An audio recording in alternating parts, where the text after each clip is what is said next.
I'm in the collecting process, the generating process for a project, I'm reaching deep into the collective unconscious, deep into psyche, and that can be painful, but I'm getting used to it.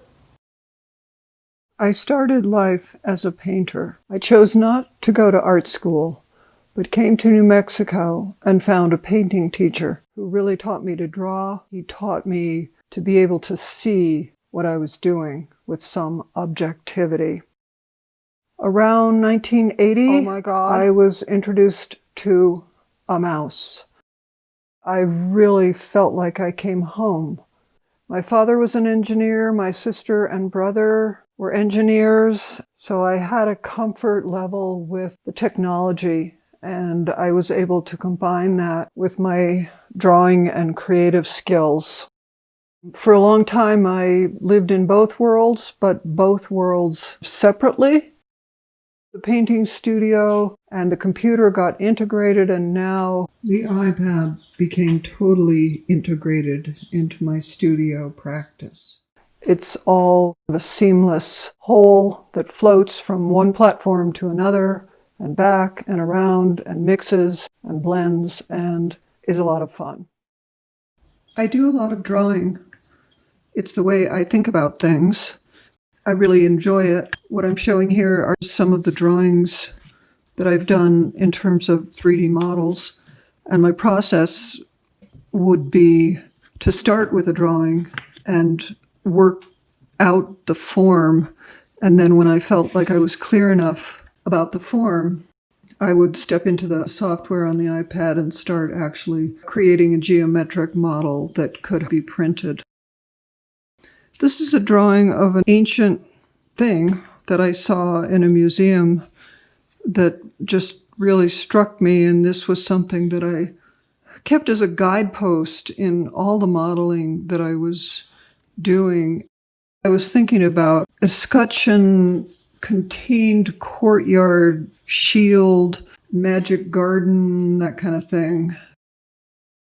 I often see things in the real world that I photograph or in some sort of print format that connects to what I'm thinking about, that attracts me or that pushes what I am already thinking about. I've always been into what I call creatures. I have a toy collection. This ended up being a model that I printed. Still interested in doing creatures. These guys have never been printed. Here's another creature that turned into Fish Bunny, a print that I really like. It has a lot of personality and a lot of attraction, a lot of fun to it. This is actually a printout of a model. It was using a printer that let me do two colors, not horizontally, but independently. And so that's how I was able to do this. And I was also starting to think about pieces that could come apart and go back together, because a lot of the pieces that I printed just seemed very touchable. So I decided, why not give people a reason to touch them? These are drawings of things involved in the 3D printing realm.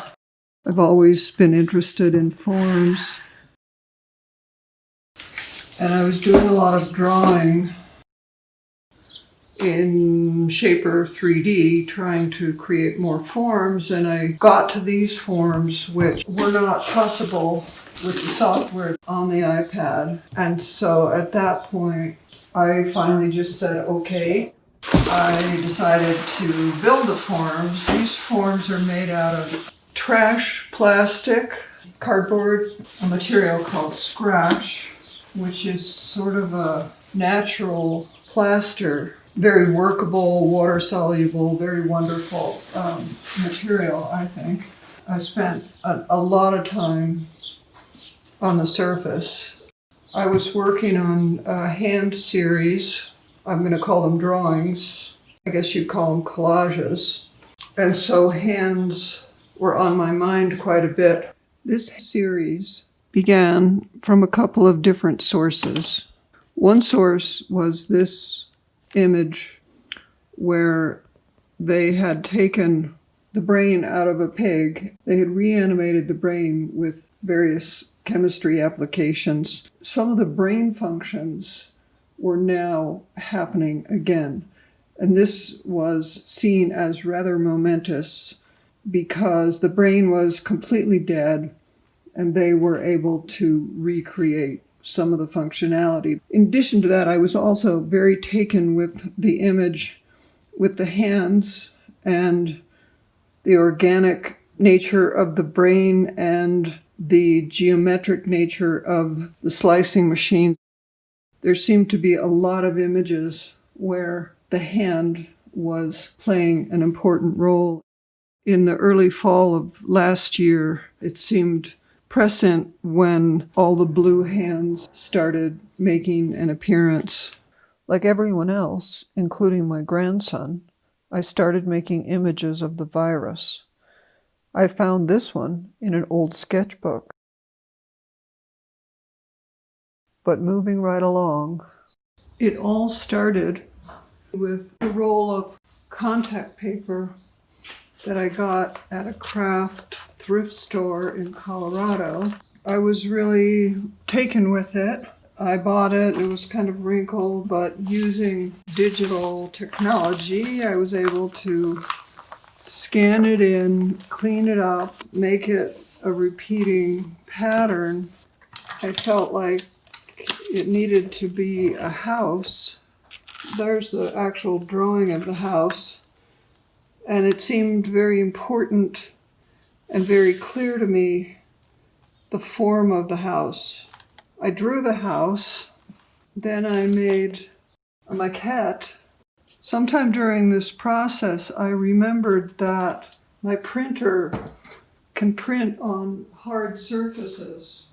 I experimented with that and played around with the contact sheet pattern that I had made and printed it on mat board. And I was able to make Tidy House herself.